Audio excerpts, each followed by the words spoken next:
ఆ వ్యక్తి ఎవరయ్యా అంటే ఇప్పుడు ఇక్కడ ఉన్న వాళ్ళే అనుకుందాం. అన్నప్పుడు వానికి ఎంతసేపు ఉన్నా మా కమ్యూనిటీకే సహాయం చేయాలి, మా కమ్యూనిటీని డెవలప్ చేయాలని ఉంటా తప్పిస్తే నాకెందుకు ఇస్తారు వాళ్ళు?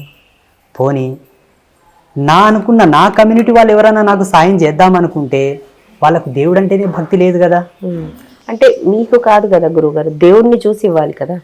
ఇప్పుడు మీకు ఇవ్వడం కన్నా ఇక్కడ ఒక ఆశ ఉంది, అమ్మవారికి పూజలు జరుగుతున్నాయి, నిత్యం కూడా చాలా ఏమంటే చాలా మంది సమస్యలతో వస్తున్నారు, ఇవన్నీ చూస్తున్నారు కదా. దేవుడి కోసం అన్న, దేవుడికి వర్గాలు చూడరు కదా, దేవుడి కోసం అన్న ఇవ్వాలి కదా. సో అలాంటివి ఏం జరగట్లేదా? ఇవ్వరు, మాక్సిమం ఇవ్వరు. ఇప్పటి వరకు అయితే ఎవరు ఇవ్వలేదు కూడా, ఇక ముందు కూడా ఏమో భగవతి కృప. ఎందుకు ఇవ్వారంటే మనిషికి ఒక అసూయ ఉంటుంది తల్లి.